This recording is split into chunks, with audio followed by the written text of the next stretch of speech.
Assalamualaikum warahmatullahi wabarakatuh. Perkenalkan, nama saya Muhammad Faris dengan nomor induk mahasiswa D03230111.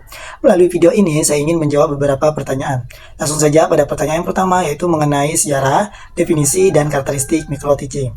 Nah, microteaching pertama kali ditemukan pada tahun 1963 di Stanford University oleh Allen. Nah, microteaching merupakan metode pelatihan mengajar dasar dalam skala kecil yang dilakukan oleh guru atau calon guru untuk melatih keterampilan dasar mengajar.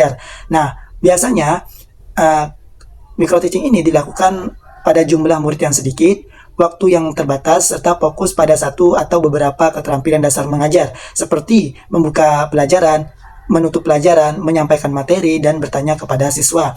Nah, pada praktiknya, microteaching ini dilakukan bersama teman sejawat, yang mana mereka berperan sebagai siswa sekaligus observer, sehingga calon guru benar-benar melatih keterampilan mengajar dalam situasi yang sederhana dan terkontrol. Adapun karakteristik dari microteaching ini, yang pertama, yaitu murid yang terbatas, fokus pada satu atau beberapa keterampilan dasar mengajar, dilakukan bersama teman sejawat, ada yang namanya evaluasi dan umpan balik, serta dalam siklus yang berulang. Nah, pertanyaan kedua yaitu mengenai siklus microteaching. Nah, siklus microteaching adalah tahapan di mana proses latihan mengajar yang dilakukan secara berulang untuk membantu calon guru meningkatkan kemampuan mengajarnya. Dalam siklus ini, peserta tidak hanya mengajar saja, melainkan juga menerima masukan, memperbaiki kekurangan, lalu mencoba mengajar kembali agar hasil lebih baik. Nah, siklus microteaching ini biasanya dilakukan bersama dosen atau teman sejawat, di mana teman sejawat berperan sebagai siswa sekaligus sebagai observer yang memberikan umpan balik terhadap penampilan mengajar. Nah, ada beberapa tahapan ataupun siklus microteaching. Yang pertama yaitu perencanaan atau kata lain planning. Nah, pada tahap ini calon guru menyiapkan semua kebutuhan mengajar seperti menentukan tujuan pembelajaran, menyiapkan materi, membuat langkah-langkah pembelajaran, menyiapkan media atau alat bantu belajar. Nah, pada tahap ini penting agar proses pembelajaran terarah dan tidak membingungkan. Siklus yang kedua yaitu praktik mengajar atau yang dinama lain teaching. Nah, setelah persiapan selesai, peserta mulai praktik mengajar di depan teman sejawat yang berperan sebagai siswa. Nah, kegiatan mengajar dilakukan dalam waktu yang singkat, biasanya maksimal 10-15 menit, dan fokus pada beberapa keterampilan tertentu, misalnya membuka pelajaran, menjelaskan materi, bertanya kepada siswa, dan menutup pelajaran. Nah, siklus yang ketiga yaitu observasi atau observation. Saat praktek mengajar berlangsung, dosen dan teman sejawat mengamati proses pembelajaran. Mereka memperhatikan yang pertama cara berbicara, penguasaan kelas, penyampaian materi, penggunaan media, serta interaksi dengan siswa. Observasi ini bertujuan untuk melihat kelebihan dan kekurangan peserta saat mengajar. Siklus yang keempat yaitu umpan balik dan evaluasi atau feedback. Nah, setelah praktik selesai, peserta mendapatkan masukan dari dosen atau teman sejawat. Masukan ini berupa hal-hal yang sudah baik, kesalahan yang perlu diperhatikan atau diperbaiki, kemudian saran agar pembelajaran lebih menarik dan efektif. Nah, tahapan ini juga sangat penting karena membantu peserta mengetahui kemampuan mengajar. Nah, tahapan yang kelima yaitu replanning atau berdasarkan hasil evaluasi tadi, peserta memperbaiki kekurangan pada rencana maupun cara mengajarnya. Misalnya memperjelas penjelasan, memperbaiki cara bicara, menambahkan variasi metode pembelajaran. Yang ketiga yaitu reteaching. Setelah tadi perbaiki, peserta melakukan praktik mengajar kembali dengan cara yang lebih baik. Tujuannya ini adalah agar peserta dapat menerapkan hasil evaluasi dan meningkatkan keterampilan mengajar secara bertahap. Nah, siklus-siklus ini juga berulang sehingga tujuan dan mendapatkan hasil yang lebih baik apabila ditemukan kesalahan atau hal-hal yang perlu diperbaiki lagi. Nah, yang keempat yaitu keterampilan dasar mengajar yang harus dimiliki oleh calon guru. Nah, seorang calon guru perlu memiliki keterampilan dasar mengajar agar proses pembelajaran itu berjalan efektif, menarik, dan mudah dipahami oleh siswa. Nah, ada beberapa keterampilan dasar yang perlu dimiliki dan penting untuk dimiliki. Yang pertama yaitu keterampilan membuka dan menutup pelajaran. Nah, keterampilan membuka dan menutup pembelajaran ini adalah kemampuan guru dalam memulai pembelajaran agar siswa siap dan tertarik mengikuti pelajaran. Nah, guru dapat membuka pelajaran dengan mengucapkan salam, menanyakan kabar siswa, mengaitkan materi dengan kehidupan sehari-hari, serta memberikan pertanyaan pemantik atau motivasi.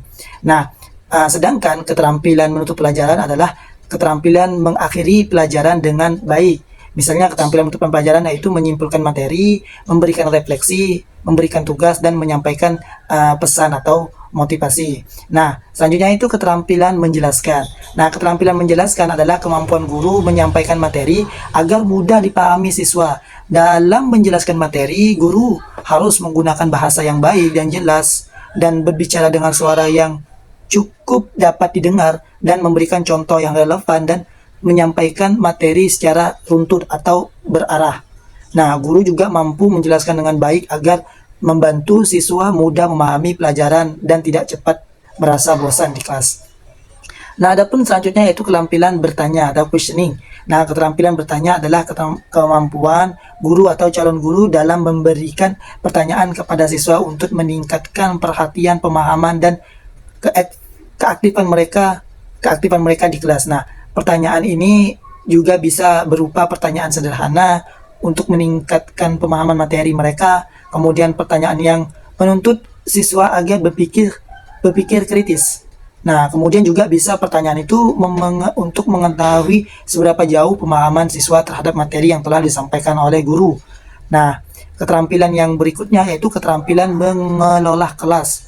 Nah, keterampilan mengelola kelas ini kemampuan menciptakan suasana belajar yang tertib, nyaman, dan kondusif. Nah, seperti mengatur tempat duduk, menjaga ketertiban kelas, mengatasi siswa yang ribut, dan menciptakan suasana belajar yang efektif, aktif, dan menyenangkan. Nah, keterampilan selanjutnya yaitu seperti keterampilan memberikan penguatan, questioning, reinforcement, kemudian keterampilan menggunakan media pembelajaran. Nah, keterampilan berikut adalah keterampilan yang harus dimiliki oleh calon guru agar pembelajaran di kelas lebih terarah dan guru dapat melaksanakan pembelajaran lebih aktif dan kreativitas tersebut. Nah, kemudian yang keempat yaitu mengenai 4 kompetensi yang harus dimiliki oleh guru. Nah, seorang guru tidak hanya dituntut untuk mampu mengajar, tetapi juga harus memiliki kompetensi atau kemampuan tertentu agar dapat menjalankan tugas dengan baik.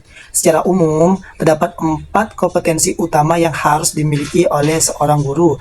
Yang pertama yaitu kompetensi pedagogi, profesional, kepribadian, dan kompetensi sosial. Nah, kompetensi pedagogi merupakan kemampuan guru dalam memahami peserta didik serta mengelola proses pembelajaran secara efektif.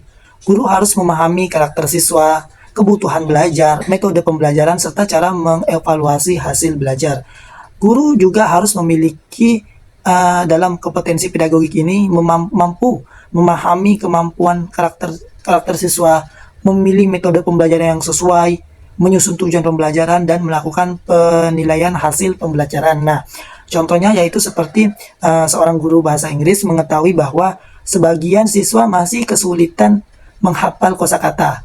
Oleh karena itu, guru menggunakan permainan atau gambar atau juga video agar siswa lebih mudah memahami materi dibandingkan hanya memberikan hafalan biasa saja. Nah, kompetensi selanjutnya yaitu kompetensi profesional. Kompetensi profesional yaitu satu kemampuan yang dalam menguasai materi pelajaran yang diajarkan secara mendalam dan kemampuan menyampaikan dengan benar kepada siswa. Yang mana guru juga harus memahami konsep, teori, serta perkembangan ilmu pada bidang yang diajarkan. Nah, contohnya yaitu seperti guru dapat memahami tata bahasa atau grammar, kosakata, pengucapan, dan cara penggunaan bahasa dalam kehidupan sehari-hari. Ketika siswa bertanya perbedaan misalnya antara present perfect tense dan simple past tense, guru dapat menjelaskan dengan jelas beserta contoh penggunaan kalimatnya. Nah, kompetensi selanjutnya yaitu kompetensi kepribadian. Nah, kompetensi kepribadian ini menunjukkan sikap, perilaku, dan kepribadian yang baik sehingga dapat menjadi teladan bagi siswa. Guru juga memiliki sikap jujur, sabar, disiplin, dan bertanggung jawab, serta bijaksana dalam mengambil keputusan. Nah, pada kompetensi ini, guru menjadi contoh yang baik, menjaga sikap tutur bahasa, tutur kata, bersikap adil kepada siswanya, dan mengendalikan emosi. Nah, seperti contoh yaitu ketika guru datang tepat waktu ke kelas, berbicara sopan kepada siswanya, tidak membeda-bedakan antara siswa yang satunya dengan siswa yang lain, dan tetap tenang ketika menjumpai siswa yang membuat kesalahan. Nah, yang mana sikap tersebut membuat siswa belajar tentang kedisiplinan dan rasa hormat. Kemudian yang terakhir yaitu kompetensi sosial. Nah, kompetensi sosial adalah kemampuan guru dalam berkomunikasi dan menjalin hubungan baik dengan siswa atau sesama guru atau juga terhadap orang tua.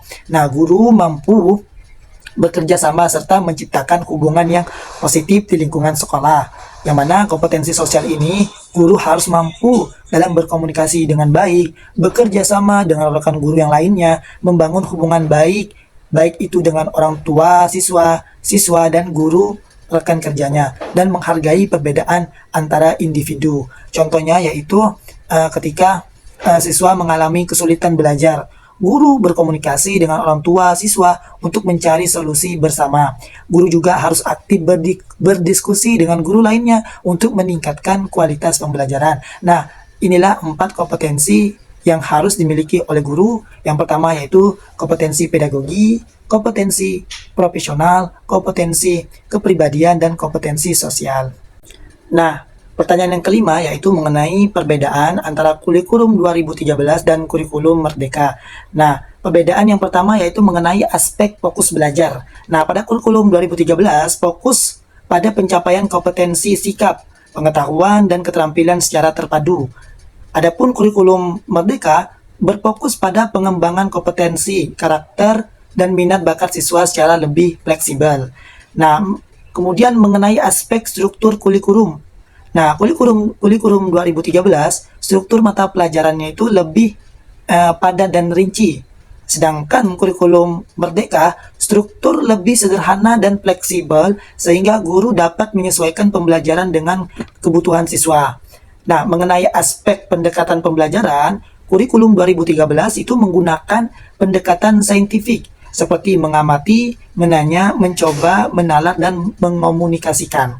Sedangkan kurikulum 2013, kurikulum Merdeka mengutamakan pembelajaran berbasis proyek dan pembelajaran yang berpusat pada siswa.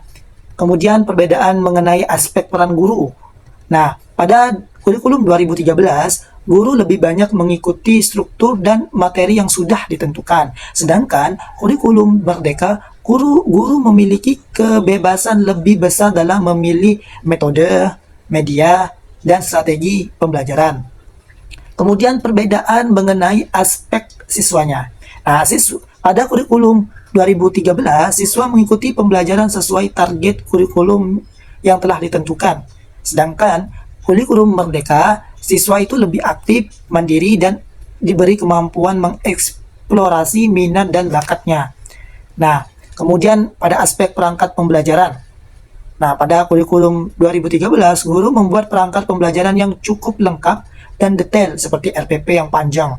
Sedangkan kurikulum Merdeka, perangkat pembelajaran itu lebih sederhana, misalnya modul ajar yang lebih fleksibel. Kemudian perbedaan antara yaitu aspek capaian pembelajaran. Kurikulum 2013 menggunakan istilah KI atau kompetensi inti dan KD kompetensi dasar. Sedangkan kurikulum Merdeka menggunakan CP atau capaian pembelajaran yang disusun per fase dari fase A sampai fase F. Kemudian perbedaan di aspek pembelajaran berdireferensi. Pada kurikulum 2013 belum terlalu ditekankan. Sedangkan kurikulum Merdeka sangat menekankan pembelajaran sesuai kebutuhan dan kemampuan siswa. Inilah beberapa aspek yang membedakan antara kurikulum 2013 dan kurikulum Merdeka.